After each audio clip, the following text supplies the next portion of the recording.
Hey y'all, welcome to the vlog. Today I'm moving to Mexico. Bet you didn't see that coming. Neither did I. Nope, not even a little bit. I feel like we should probably rewind and give you guys a bit of context / how we came to this point. So you probably saw in my last video, or maybe 2 videos ago, that I was in Mexico for 3 months. That was why the bit of gap in my upload. If you guys are new to me, I've technically been uploading almost every day for the last year. And then there was a bit of a 3-month hiatus. And that is because I was in Mexico with my mom for a cancer treatment facility called Hope for Cancer. It's really, really awesome. We love that place. We've been before and it's amazing. I'll link them down below if you're interested. So we were supposed to be there for 3 weeks, and then kind of one thing turned into another thing, and then we extended and extended again, and she's doing great. Everything is fine, but it just ended up us being there for a lot longer than we originally planned. And through that whole experience, because we were there for so long, just kind of snowballed into me meeting a lot of locals and becoming really good friends with a bunch of them, and just kind of finding a little group that I really fit into. And I just kind of had some of the best times in my life. Again, it was like on social media, all you're gonna see is the highlight reels. Obviously, there's a lot of stuff going on the background, you know, my mom, etc. But she's doing great, and we're so blessed that she's on the right track. But it was kind of interesting sort of time, because the first time we were there, all I did was pretty much stay in the hotel and work, and then support her and be in the hotel. And this time I kind of branched out a little bit and ended up meeting just people, right? A lot of people on their vacations, and then I started meeting more people that actually lived in Cancun. And like I said, I just kind of clicked, and it was a really, really interesting time for me, because all of a sudden I had a balance in my life. If you guys don't know, I run 2 companies in my real life. That's what I do. I am a pretty classic workaholic entrepreneur. You know, the whole joke of like, you own your own company and you never stop working. That is 110% accurate, especially while you're building and growing and all of the things, right? You're the one that pays the salaries. You're the one that runs the team. So you're the one that has to make sure everything is happening. And it seems like the more people I hire, somehow the more I work instead of the less I work, but it's all part of the growth process, right? And I absolutely love business. It's who I am. It's what I do. It's what I'm good at. So by no means am I complaining, but it is definitely something that I tend to do, is just all work and no play. And then all of a sudden I'll kind of get to a point of burnout and then do a big hiatus and try to kind of handle everything as little as possible. And then I work really hard again. And that's probably not the best balance of life, right? But because I don't really have a need for balance, if that makes sense, like I'm not running a family, for example. So that kind of forces a lot of entrepreneurs to have to stop at like a certain time because they have to come home for dinner, or, you know what I mean? They have to turn off their brain to do something else. And I don't have anything else that is as important as running my companies, if that makes sense. So I never do that. And it's kind of an interesting window a little bit into a bit of my real life, because of course a lot on here and a lot of Instagram, everybody just kind of sees me travel, and I get a lot of DMs that's like, oh my gosh, I wish I was you. I wish I could travel everywhere, do everything. And I love to kind of take a chance to like give a perspective in those moments of like, although it's awesome and I do that, I also work, you know, significantly more to do those things. So it is not like I work from 9 to 5 and then my brain turns off at 5 and I go home and, you know, just get to chill out and do whatever, and then also go on these like random trips for 3 months, right? It is definitely a work hard, play hard sort of situation. It's definitely something that I think you wouldn't do if you didn't have very specific personality, right? Like a pretty intense classic entrepreneur kind of personality. You wouldn't thrive in that environment. It's not fun for even us most of the time, right? It looks fun, right? Because you get to do a lot of the things, and those times are absolutely fun, but it is a lot of grind. It is a lot of work, and it's a lot of unbalanced life in the background. So all that being said, when I was in Mexico, I got this epiphany that I could maybe, just maybe, have a work-life balance. And maybe, just maybe, it wouldn't be the worst thing ever. I was like, I don't know. It was like we were all made plans, like, you know, a group all made plans to go to dinner at 6. And so I finished work at 6, and then I went and had a social life. And then the next morning I went back to work, and it was like, wow, this is... Anyways, all that being said, I was already looking for another place to live, sort of part-time, to kind of go back and forth with, for one, just the fun of it, right? Like the fun of the content. My home base is in the Midwest. I don't thrive in the Midwest, to be honest. I'm very much more of like a New York kind of girly. I love New York. I literally thrive and just live my best life in New York. My soul thrives in New York, but my entrepreneur soul will not let me pay that much in rent when I can put that much capital like towards my own companies every month and grow them fast faster than I would just living in a place that's expensive, right? That's why I haven't done it. All of my friends live in New York and they're like, why? And I'm like, my closet is the size of your apartment. My closet is the size of your apartment. And I chant that to myself as I sleep.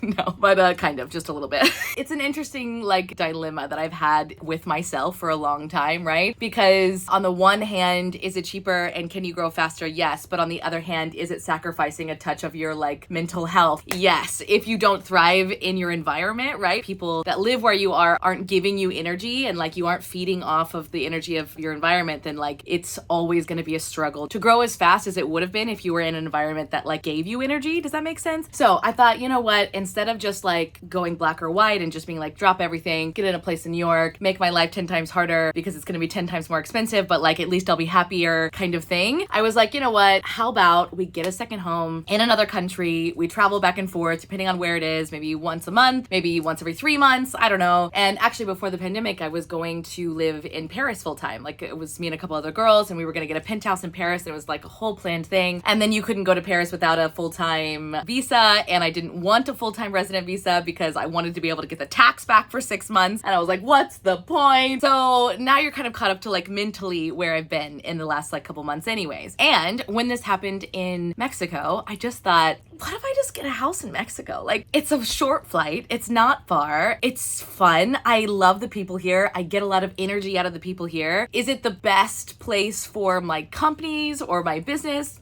Probably not, right? Like I deal a lot in luxury. My blog is all about luxury. Paris probably makes more sense, or Dubai or something. But I don't know. It makes me happy. And I was like, it's just money, you know? Like, I don't know. Let's try it for a little bit. You know what I mean? Literally, what am I doing? Like actually, literally, somebody comment down below what I'm doing. I don't know what I'm doing with my life. I'm 95% sure this is a good idea. That's a lie. It's like a 60-40 at best. But we did a down payment, you know what I mean? We put a down payment on a house, so here we are. Woo! Yeah, so, The last video you saw was me apartment hunting in Mexico, right? And the real estate there did shock me. It was a wild ride. They are incredibly segregated in CANCUN, Mexico. You have pretty much whole entire buildings that are dedicated to tourists buying there. And then you have the rest of Mexico in CANCUN. And the tourist buying is pretty much at the mark of like 850,000 USD to $1 million. Every once in a while you can find one for like 650,000. And when the average income from somebody that lives in CANCUN is about $500 a month, then you see the like giant difference there. Like obviously they're not selling to people that work and live in CANCUN. They're selling to maybe people from Mexico City and mostly tourists, right? Mostly foreigners. And when the city itself, not that there's anything wrong with that, by the way. I mean, there's lots of real estate markets that thrive selling to internationals, right? And I love that. I mean, I'm a business guru, right? Like I love it. So I understand a lot of the background of what that is and thrive in it, love it, go economy and all that. But when the city itself has only really been established for maybe 50 years and the luxury part of that maybe 10, you're talking about that is a really high number for the majority of your new construction to be priced at when there's no other market to support those numbers. Like there's no long-standing reasoning for that. It's just like, we're going to create a bubble and see if people buy, sort of, you know, and like any investor that is, you know, well-versed in their investments would call that a high risk, right? Like that's pretty high risk. You're either going to get a return on that investment in 20 years or you are absolutely not, because that is a premium bubble and it's going to settle back down at like maybe 500,000 instead of $1 million. You know what I mean? And you're going to lose 500,000 on that property. So for me to buy there really didn't make a lot of sense. Sorry if you're like just here for the pretty bags and like I'm on my investment soapbox, but like I love chatting money and like this is half the fun anyways, right? So like welcome. If you're not an investor girly, welcome to the club. Sit down, let's chit chat, and you know, like you'll become one. But anyways, from my perspective, the numbers just weren't there. Like I don't want to invest that much capital into something that like is that high of a risk. You know what I mean? So especially if like I'm not like putting roots down in Mexico. This is like fun little endeavor that I'm doing for like maybe 6 months to a year or something is like what I'm thinking, right? RIP if I look back on this video in a year and I'm like, who knows? But yeah, I don't know. That's where we are. So I did find a place and I decided to rent instead. Anyway, so now we're gonna pack. I am bringing my parents, which is great because my dad is a contractor in real life. He owns 2 companies as well. It runs in the family. And one of those companies is a remodeling company and construction company. So he's gonna come and just look at all the little things that maybe I need to know about the house. I mean, I am a contractor's daughter. I know a lot of those things myself. I'm like weirdly handy, right? Because I grew up around it. But yeah, I just feel better with him. For example, it doesn't have a dryer. Do I want to install a dryer? I don't know. Let's look at it's like concrete walls there, not drywall. So like, do we install one? I don't know. Stay tuned. Anyways, these are the kinds of riveting questions I'm currently living with. So I just thought I would vlog a bit about this whole experience. And it's currently, I'm going to make everyone cringe. Well, like, is it 1 a.m? Is it 12:30? Oh, it's only 12:30. It's early. It's fine. My flight is tomorrow. I haven't packed all the other bags. We have 6 bags total. I'm stealing my parents' bags, obviously, because it's like $125 per bag. And they're only coming for a few days. And so they can live in the carry-ons and I'm stealing their checked bags, right? Well, I had my assistant and shipping director pack most of the bags that were like bedding and stuff like that because I had the most insane last 2 work weeks trying to like make all this work, right? Is this the best timing to do something like this? No. No, it's not. But is there ever a perfect timing? No, no, it's fine. It's gonna be fine. I'm fine. It's fine. No, but seriously, I just had a crazy 2 weeks to like make it all happen, right? But like I live for making it all happen. So here we are. Let's do it. We'll figure it out. And so they were really awesome and did most of that work. But now I just have to pack like clothes, shoes, and any other finishing touches like candles and, any of the things that I kind of just want to bring on like the first little go around. I am, again, not moving full time. It's definitely something that I'm going to be doing back and forth. It's close enough. It makes it work. I mean, you'll still see this background. I'm probably not going to bring a lot of my major luxury things to stay there just because I feel like I'm probably going to have like 2 different worlds. One is for the content and the fun and maybe a little bit more personality based stuff while we still have like a lot of luxury there, like Hermes, and maybe we even get some offers.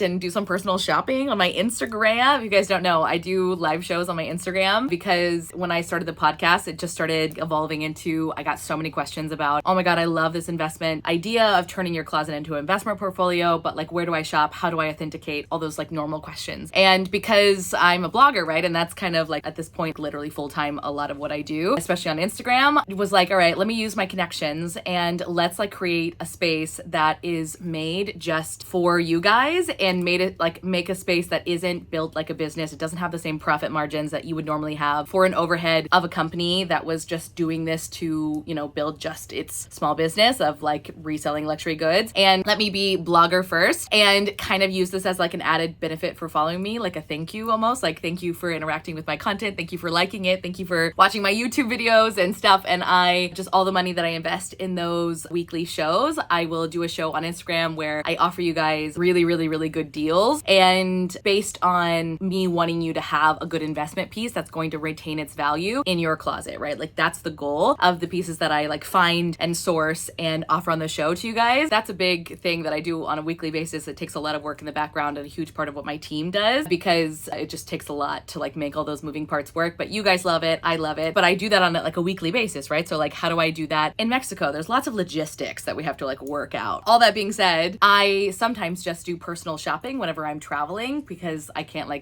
get new stock into wherever I'm at. So for example, in Paris, when I was there for a couple months, I personal shopped and I just like went to all of the luxury stores and found items that were less expensive there, and more expensive in the US, and like found a middle ground that made sense for like, the time and effort of me working. And I have to like have some profit margin, obviously, to like make all these things kind of work, but enough that it was a better deal than what you could get it on just the market in general, right? And depending on the peso to US dollar in Mexico, it does very much depend a lot on that kind of stuff, but there are better opportunities because there's less luxury buyers there, especially in this department.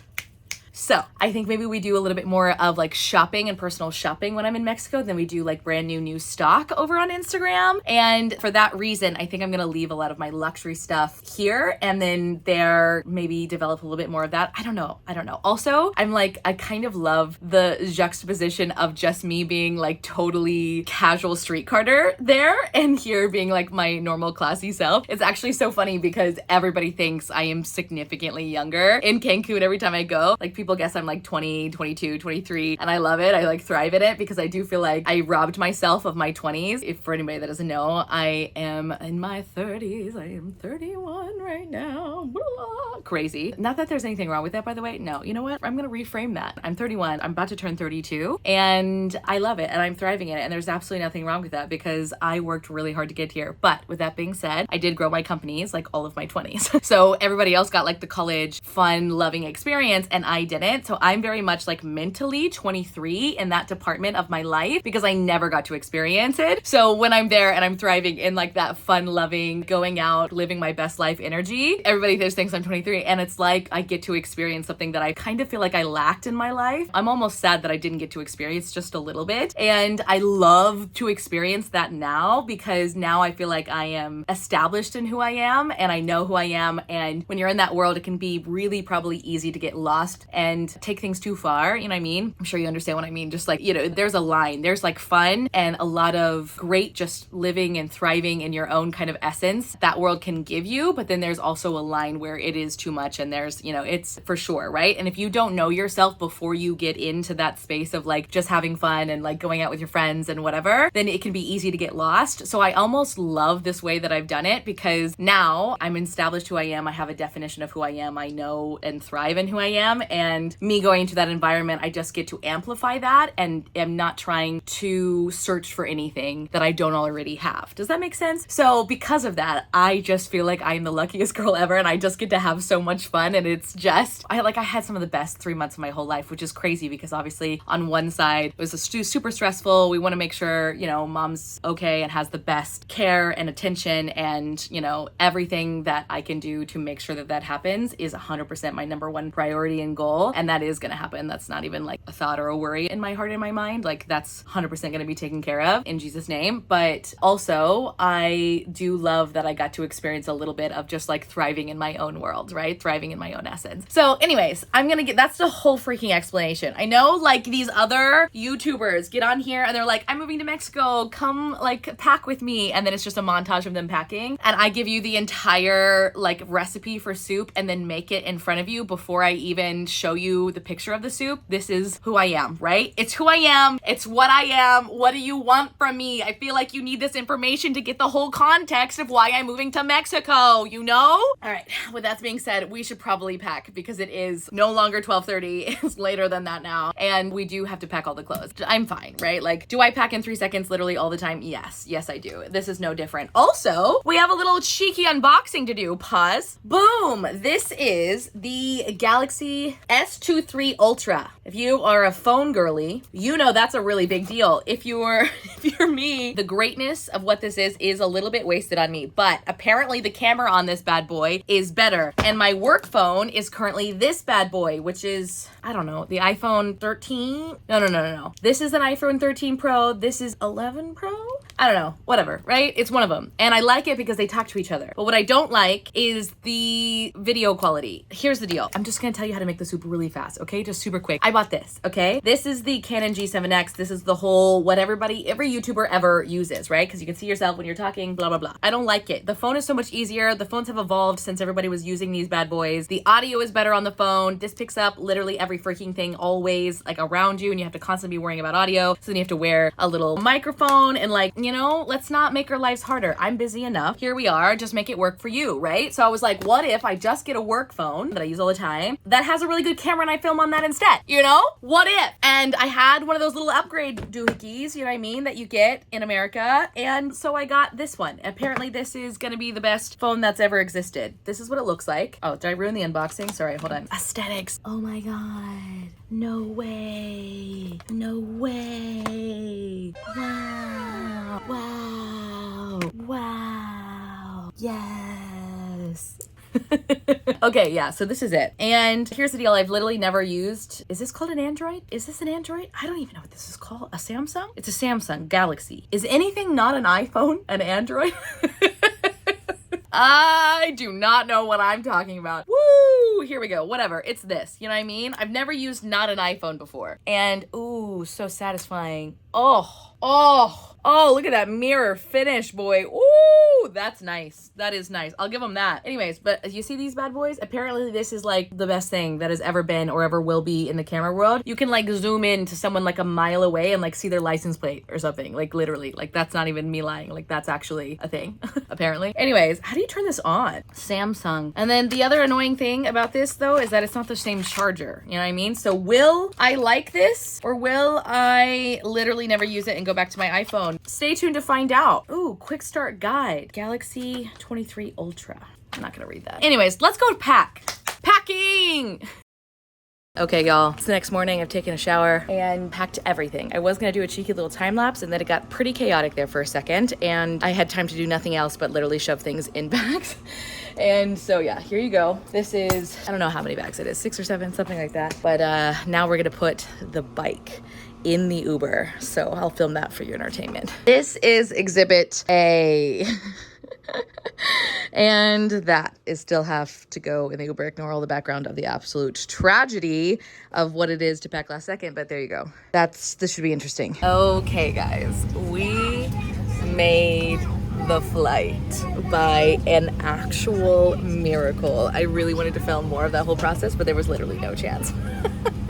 I can't. Big miracle. Yeah, huge miracle. We got here an hour before the flight If you have a left. small Not electronic boarded, device, make sure it remains on airplane mode. Large laptop computers must be turned off. a new record. We have 8 large bags, 3 carry-ons, 3 personal items, and a scooter. But we made it. And I think I only paid for 2 overweight bags. Epic.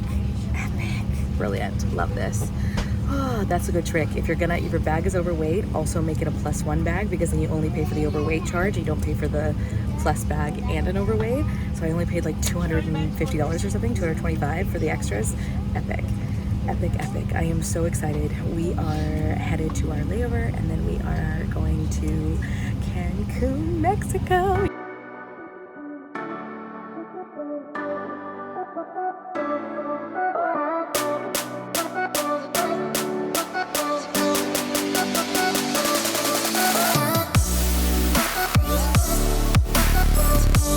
Alright guys, I'm officially on the new Samsung, so let me know if the quality is better. We're on our way to the house. The first walkthrough. Dad, are you excited? Yeah. Classic Midwestern dad response. And Mom? Yep. We're excited because we know what joy is. Anyway, so we're going to do the last walkthrough right now, and then tomorrow is the official move-in day. So get excited. I will show you the outside, and then tomorrow I will probably do like a good solid review and like room and house tour. So that way you can talk about like what I'm gonna do with the decorating and like what I want to change, and you guys can give me your ideas as well. So I'm really excited. Let's do this.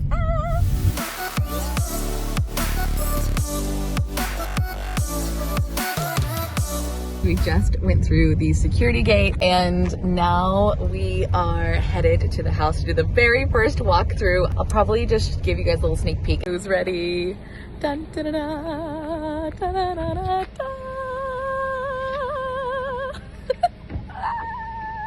This is my New Mexico house.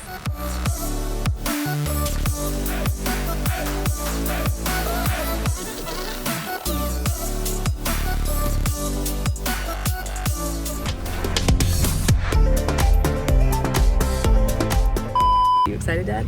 You excited to see my house? I'm excited. I'm excited to get all this luggage. Guys, if it's hot in here, just make sure those air vents above you are open.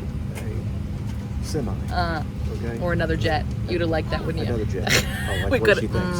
have got another jet. Why didn't we? Why are we flying commercial? Can't believe you're even putting up with this commercial seat, Dad. Now that you have your jet standards.